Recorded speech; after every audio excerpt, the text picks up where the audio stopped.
So, oh, some chat stuff already. Look at that. He's jumping all over that. All right, 5. There we go. All right, well, welcome to the 26 Gold Strategy Workshop. Yikes. No, really starting to add up now. Well, it's the final cycle of the year, the holiday cycle. So I think as Samuel Jackson said, hold on to your butts. I was totally expecting this cycle to be a double 28 drop. And of course, as we know, 28's dropped in steel. So that's not happening. But we're here to kind of talk about that. I've pared down. We're going to look at, instead of like picking strategies, I'm going to talk more about the actual process of picking them, some of our theories we've been using.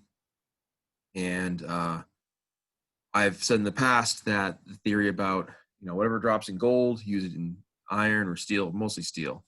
Of course, it dropped in iron, and that makes it more difficult for us. Now, we have a 29 hold value of 25, so we'll talk about that. What I'm going to do for the new folks is go over some of the basics real quick. So if you're watching for the first time, this is the IWAR Gold Strategy Workshop. We're part of the IWAR network, which is in the Imaginary Wrestling Association. And it's 5 leagues that get together and kind of combine all of our efforts, put on a better product, have more fun playing the game. So give me a second. I'm going to share my screen. And here we are. All right. Okay, so basics here. Oh, make sure I get everybody in. Yep, you're in. Okay, good. All right. If I pause every so often, check the chat window. So if you have a question, you can throw it in there. You can also message me on Messenger, and I'll check my phone and be like, hey, look at that. Actually, right now, Kendall Marlin just sent me a message. When do we have to have our strategies in by? Well, Monday by 9 a.m. Via email is the best way to do it. This is going to be recorded, so you can watch it again if you're really a sick person that needs to see my face more often. I'm sorry. But a lot of players, they don't have the access. I do this late at night because I can get it out of the way, and that way the whole weekend you have the option to watch this if you can't make it. But as always, you can send me questions and or ideas with theories. Let's talk those around. So let's see. So one of our theories we talked about was when a value drop happens. Oh, wait, let me back up. I'm sorry. Let me kind of preface this with what we're looking at. So on this page here, you'll see a lot of things. We have our values, so what the holds have been doing, and averages.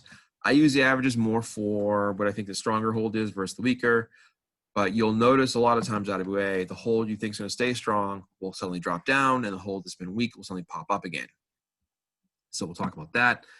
Over here, we have a chart. Now, in the IWA, you pick 10 holds for your setup holds or for your wear down holds, and then your last 5 of your setup. So for those first 10 holds, there's about 12 holds that are in play in any federation. At least in gold, there's always 12 holds. And of those 12, 2 are going to go to 25 points, and you don't want those as on your set there. Your maximum score is 501 points. If it's a little basic, don't mind me. I'm going to be real quick with this. Just some players where they're like, hey, simple questions. So covering the bases. So what you see here is a chart that goes over the combinations. So when we talk about the IWA, we talk about following the hold value, not the hold. So don't worry what DDT did or what figure 4 does. Worry what the hold value does. So in this example, the first front 10, we have 2 value holds that are worth 30 points. That's the most you can get in the front 10. And then the lowest you can get is 1. Now I still get paper bulletins because I'm a nerd. Although they forgot my CWL. This past time, just so you know too, with gold, there was a lot of errors. They lost power 2 or 3 times during the day. Apparently during my holds are being entered or my matches being entered or not entered. So I don't have a CWL, but I have it online, thankfully.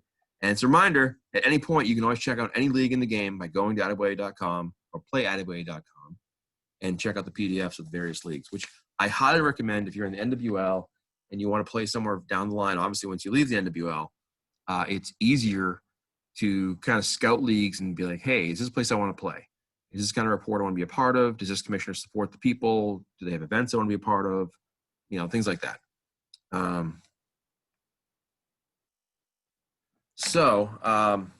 That's a little side note. Jumping around. I took a 5-hour energy because I was so tired, so I'm starting to kick in. Good news, everybody, right? So over here, where you see 8 ago, 2 ago, 7 ago. Oh, here's Larry. Bang. Anytime you see on this chart the stuff labeled in yellow, those are the ones you can rule out. They're not going to drop. 25 is the go-to hold, so anything with 25 holds is not going to be in the drop mix. Where I have 7 ago, so 7 cycles ago, the combination of 29 and 26 dropped. As a general rule, knock on wood, they almost never use any combination that dropped last cycle or the cycle before. 3 cycles, now we're talking. But for this example, I personally always rule out last cycle, 2 cycles ago, and anything from iron and steel. So this time, iron and steel didn't give us all the 3 options we could have hoped for. I was convinced 28s are dropping this time. I was so convinced that I did most of my strategies out ahead of time and had this whole big plan in mind, and then I was like, oh, shit. So I spent the afternoon kind of redoing those plans. Where you see 12 ago for the 27s, you know, you might say, well, 12 ago, what's that really mean? So you see this chart here. I'm going to move it around a bit. That is the hold combo chart. Oh, somebody else popping in. I have a chart. Oh, chat thing here. Hello, everyone. All right. Yes, 28s all around. I know.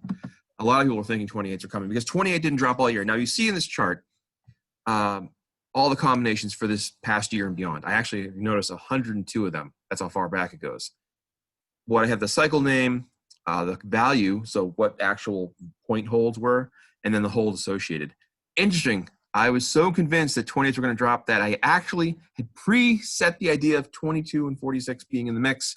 And if you look, last time 28s dropped in gold, I'm jumping around here, it was 22.46. Dun, dun, dun. I know, we beat ourselves over the head to try to like get these to work right.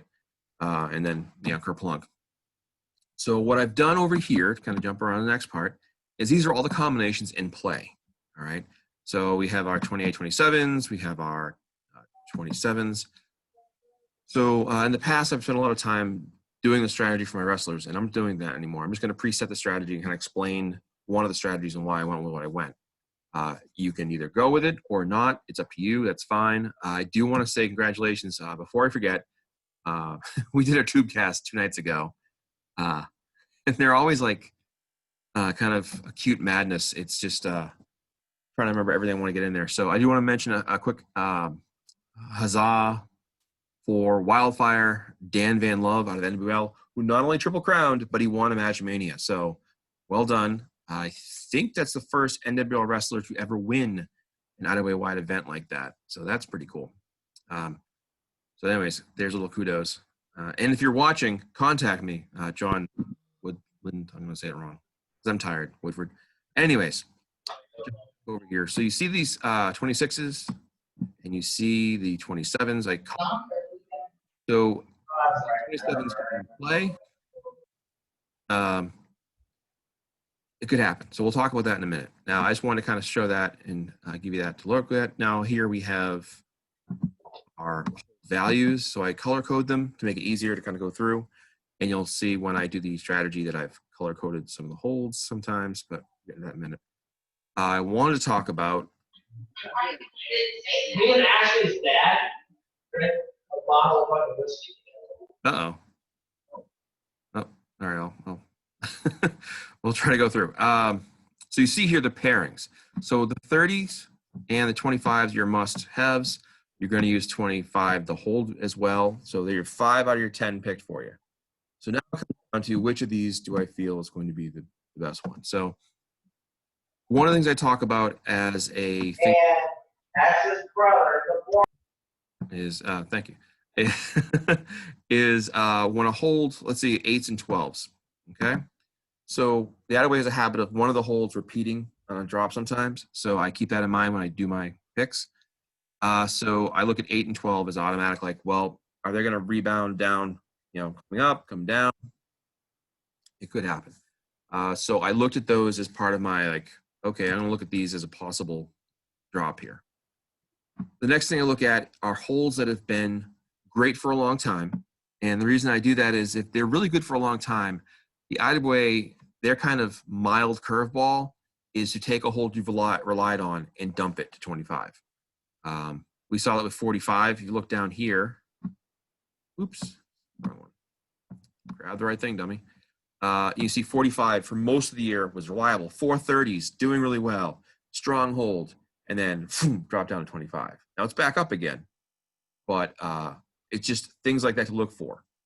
And another way to look at it is go a hold that's been a dog for a long time, so or has not been good. So you have over here, like if you look at, let me see, well, 46 has been pretty crappy, 5 times as much as 25 this year. And if you track your holds at home, and I suggest you have someone looking it or following along, I can send this to you if you want, or you know, guys have. I said that was. They have holds online they can share. Whoop, is a chat. Hello. She's like, Wives computer. Right, that's okay. Wives can have computers too. I'll tell you a quick story. Fun things. I went to New York. I just want to cabin for like a few days, and oh, just worry about it, honey. the 501 Ways to Win is going to be a real book soon. So, if you know that LePage Turner's book is coming out, actually fun to read. Anyways, 65-yard attempt here. Uh-oh. Oh, we bobbled the snap. Oh. I'm guessing it's the pros. Oh, excellent. All right, cool. All right, so as we're looking at this and kind of picking out what we want to do, I always talk about when you fall in love with a hold. So you convince yourself absolutely that combo is going to be the one to go. So what I did is, I'm just jumping ahead here. You'll see I have Alex's strap here. All right, so you have, I went with 27s. He is a regional champion. He's a league shot. And part of me thinks, well, they're not going to drop, 27s after 28s. But every so often they do kind of bookend or double up drops for doubles. So I'm going to throw the dice with Alec von Schnapp. He has a very, very, very outside shot at Wrestler of the Year in CWL. He'd have to win the league and some kind of other major. Meanwhile, Gentleman Jarvis would have to do nothing. So it's one of those things. This is a fun time of year because a couple players emailed us complaining about what's going on at NWL because somebody overstayed their welcome. And it was because they were fighting for points.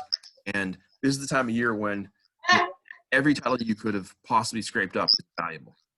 We're going to sneak out, if you don't give it a try, it's good to see, personally wise, I like to track my effort and see how I do scoring wise. Some years are good, some years are bad, but it makes it more fun to kind of test yourself. Like, how did I do last year? Where am I now? The other day we were talking in one of the chats about certain players that in one league could not beat a certain wrestler, and now they're in another league and they're totally feuding, and the other wrestlers doing all the winning now. So it's good to see evolution of characters. Getting points for this, yeah. There's no point, but that'd be kind of mean if I did that. I'm sorry, you didn't watch, you don't get the bonus points. So anyways, Alec von Schnapp, I gave him basic 27s off, so he's got that going. On the bottom end, an idea here. We have our 45, 44, 43. I gave him both 44s.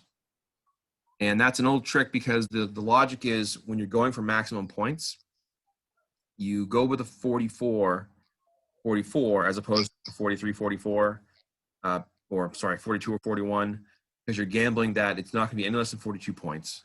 And if you do that and you get that, you still might get a 498 or 496. It all comes down to like rolling dice anyways. But I'm trying here to show that it's a way of going for points. Now, we talked before about, I talked about like convincing yourself one strategy. So the 27s, I got a feeling about them. Probably wrong. What's wrong with 28s?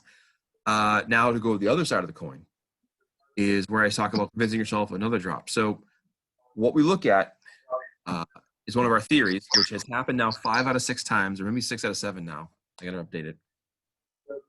If a hold value drops in iron and steel, it won't drop in gold. So what that means is if the 28 drops like in gold, in iron and steel, a 28 won't drop in gold. They'll go in another direction. This is proven true so far that we started tracking it all but one time.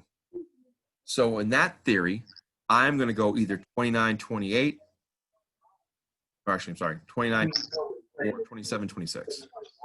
So it's a way to kind of avoid 28s if you want to do that kind of logic. There are players that like spend way more time doing this than I do. Obviously, you can ask a lot of the veterans that run huge mega rosters because they'll have tons of advice for like running that. Oh, someone popping in. Let's see, 26, 29, 26. Yeah, that's what I'm kind of leaning towards. And that's, again, if you have multiple shots at a league championship, you really should give each of your challengers a different strategy combo. Meaning that like the front 10, if you kind of mix up those front 10s, the back 5, if you commit yourself, okay, I'm going to go 73, 65, or, that's even, or, 73, 66. And that's what you say, that's, I'm convinced of that. And then you go with your 90, and then you go with your, your 45s. It's a good way to do that. Now, have the same back 5, because that way you're saying to yourself, I'm convinced that this is going to drop. Front 10s are going to kind of mix it up. You know that belt I have? So I won that belt. he won a belt. I should actually, I don't have a belt with me. My belts are all packed up. One of these days I'll have some more props. I used to have props when I was in my old place. I'd talk various IWAR props. All I have now are, pills. Oh, well, what are you going to do? But again, the idea is really convincing yourself of a combo and saying, okay, I believe it's going to be 29, 20, 29, 26. 29, 26 is 5 and 59 or 33 and 59. Because again, if it has 25 in it, don't drop a 25. 25 is going to be worth 28, 29, or 30 points almost every cycle. Not back to back. So it just was 29. So it won't be that. But it'll either go up or down. If you look at the history of 25s down here, we'll see the 25 has been 28 3 times this year. So that is the low end of 25 points. So it's always a hold to use. People sometimes ask me about strategy of where to place the holds, meaning there is a way to lose a match, even though you can outscore your opponent, called the 6-hold rule.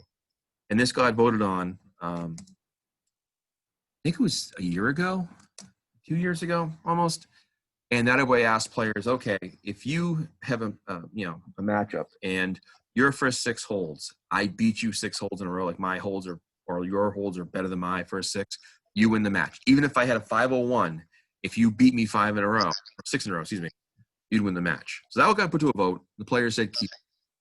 So I tell players sometimes, if you're really worried about losing, 6 holds in a row, real rare cards. It does happen. I think everyone has a story about how I would have had a 500 or whatever, but I lost 6 in a row and I didn't miss out on a league championship. Put the 30s at 10 and 5. Whatever was 30 points last time, put it spot 5, spot 10. Because it's likely going to drop to 28 or 29. So there's a good chance you'll break any kind of chance of a 6-hold rule. I always tell people, don't worry about it too much. It's kind of like it's like worrying about a knuckleball pitch. Like, how many guys throw knuckleballs? Like, I threw knuckleballs. That's because my coach hated me. Anyways, my point being that where you place your holds can be important, but not so much. I mean, for perfect point flow, we always talk about, like I have it here mapped out, where where if you have perfect point flow, it's every single hold's worth the perfect amount of points right in a spot. So 30, 30, 29, etc. Right? Now for tag teams, some people have asked about tag team strategies. So I'm going to share my basic tag team strategy. This was shared by Joshua Haight and some other players years ago. I'm sharing it now because it's I think that always kind of caught on that players use this a lot, so it's not quite as potent as it used to be. But if you can score pretty well, it's a good way to do it. Now, when it comes to maximizing points, all right, as a singles wrestler, you're really, it's all on you. You can't, rely on anything else to help. With a tag team, you can sacrifice singles points to have a tag team or a 6-man championship have a better scorer. All right, so looking at this, what I did is I did a basic setup. So we put both 29s at 1, 2. I'm assuming Sorry? Oakland started off the ball. Oh, sorry. Anyways, so both holds here, the odds are if 25 goes up to 30, that means you get a 30 point out of 1, 2 spot. Okay. Next up, I put 26s. So the way I look at what I pick for my 3 and 4 slots is usually depending on what previously went to 30. So in this case, 28 and 27 were what the hold values that went to 30 points. So for this example, I'm rolling the dice with 26s at 3 and 4. So the idea is that those first 4 spots are 30, 30, 30, 30. Woo.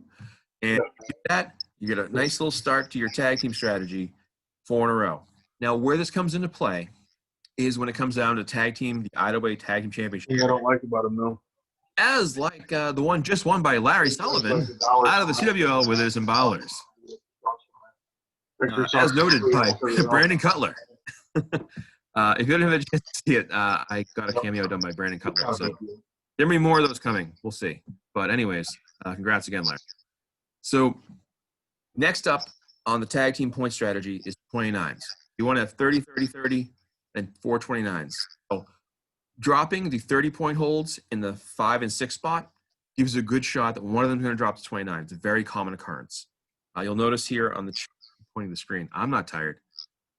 You'll notice over here, the 29s came to 30 every single time one of the 30s went to 29. So it's a good spot to be in.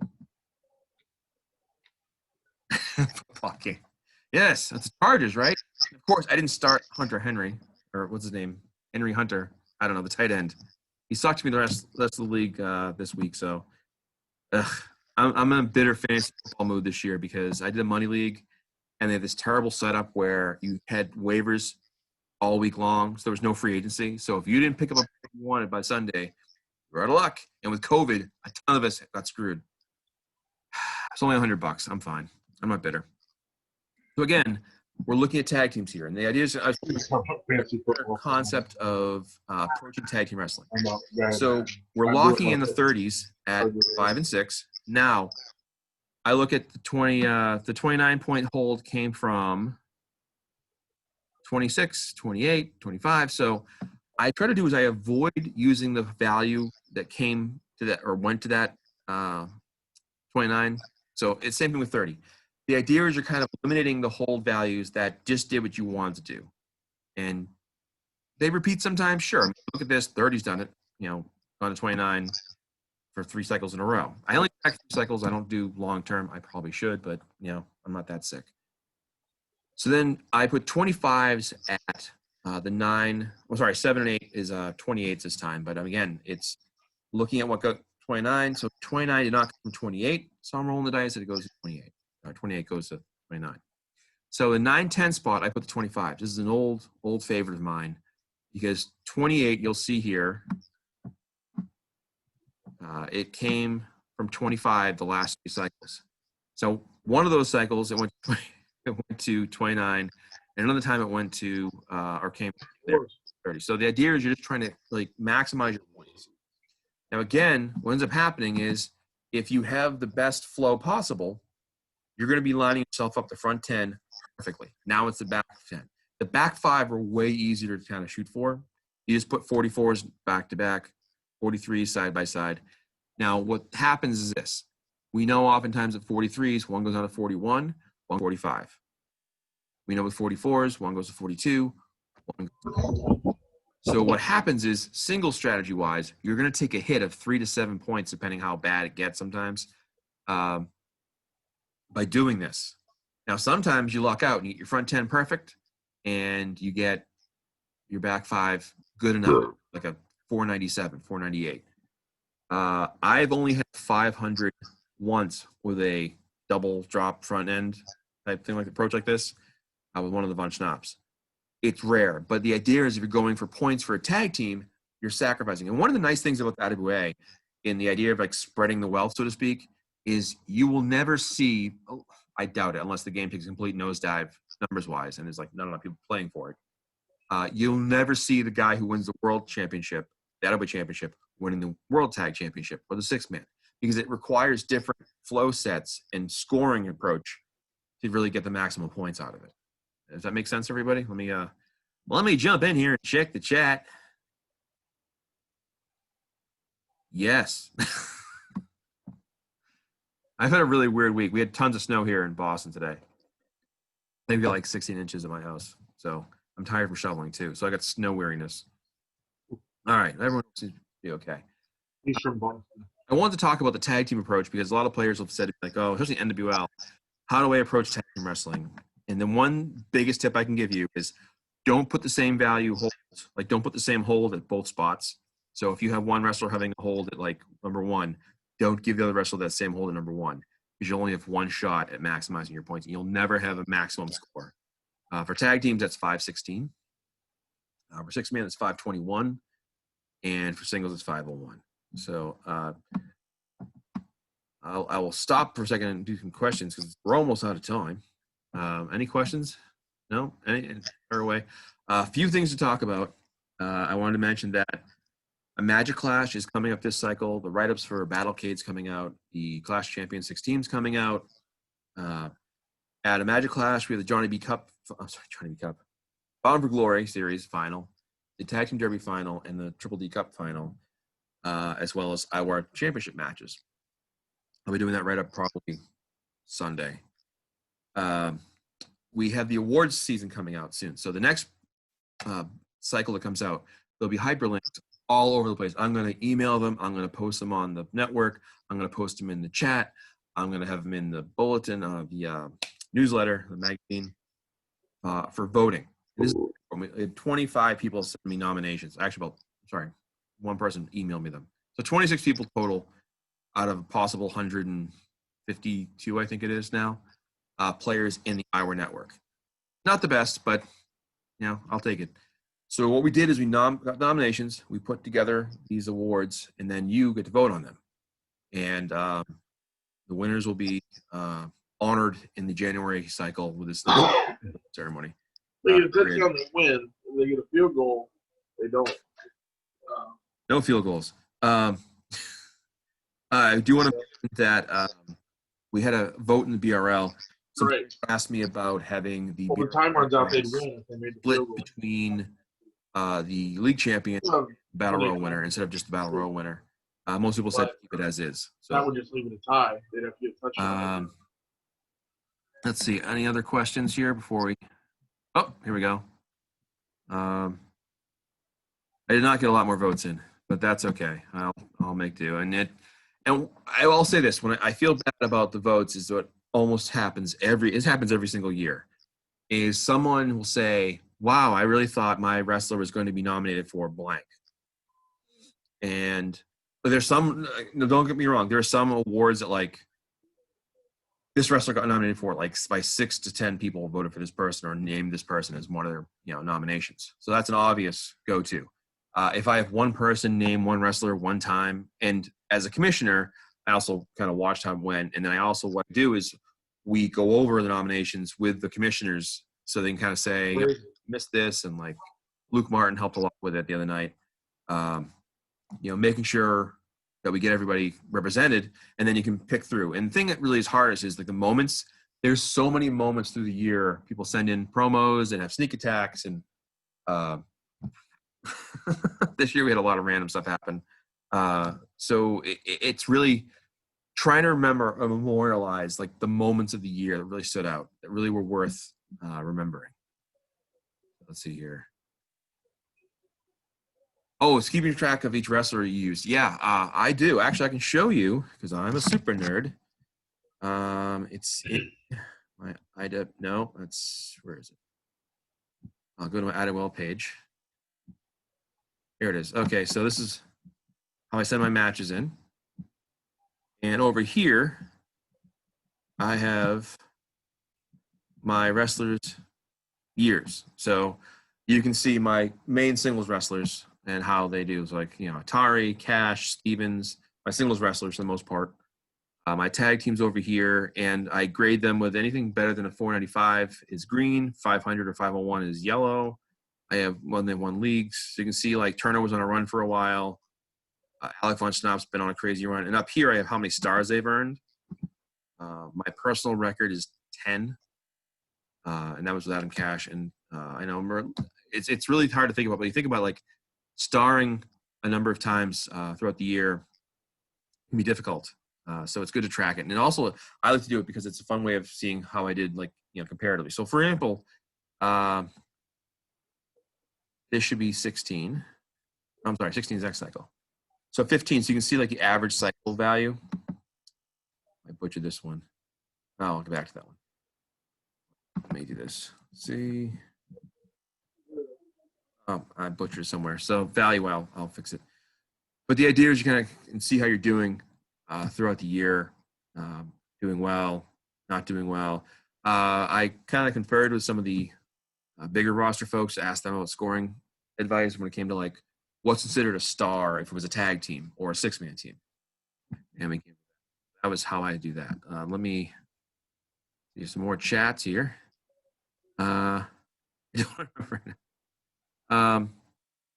It's a good way to kind of just test yourself scoring wise. And I did this only for a couple of years now, but you can kind of see like how he did last year. And like last year, Barry Stevens at 8 stars. He was kind of the MVP of the year, except for Adam Cash at 9. So it's kind of fun to see who your wrestlers do what. It's a good way to like give yourself an extra game on top of it. Thanks. I don't know if it's that impressive, but it's to me it's fun to see how they do, and I like to track it. And stats nerd, so I spent the last couple days combining the old BBL stats from stats from 2012 to 15 and 1920, so we could do. Have it down here? I don't. You'll see it in this next issue. I have the all-time scoring leaders for the BBL added to the rankings page. So it's kind of a nice little bonus. And it's a nice way to like remember some of the wrestlers who were here before that did well and help the league along. Let me see. Any other stuff here? Workshop. Oh, this is another thing I'm working on. You'll see this. This is a preview, I guess. I updated this last year, and I'm updating it for this year. It's not quite finished because we have one more cycle to go. But this tracks each year the top 10 in the IWAR. So you can see, like, scoring-wise, like Bill Bonecutter's 270 points, Turner 40, et cetera. You can kind of go year to year to year. And then what I do is go that for tag teams, and we have 6-man teams. And then I do the top 25 wrestlers since 2012. This is just IWAR scores since 2012. So it's kind of fun to see, like, oh, who did what, when. And over here is the NWL scoring. So you can see all-time NWL. Like right now, Tyler Dresden has 200 points. He can get a league championship. He's going to bust into the top 4 all-time. So, if Hawaiian Heartthrob wins it and gets 220 points, he's going to jump up to the top 10. So it's just, I like to do this as a way to recognize some of the players that have done a lot for the game, and also a huge numbers nerd. So, all right. Well, I think we're almost out of time. Any more questiones? This is a big cycle. I know the holidays are coming up, so it'll be it'll be a busy week for everybody, pretty much, anyways, excluding more snowstorms. But any other news notes? No. Sorry. Oh, here we go. Oh, sure. I enjoy putting this on. It's it's kind of controlled mayhem, but I try to make it work. So, anyways, I'll let everybody go. Have a good holiday. Hopefully, some good luck for us. I'd love to see another IWAR person win the report hit, whether it be major championship or whatever, but just be fun to see. So, don't double your holds. Challenge every champion you can. Rack up those points and send in that promo. That's what makes the game fun. So thanks, everybody. I will see you later. Eventually. How do I stop this goddamn mess? All right. Thanks, guys.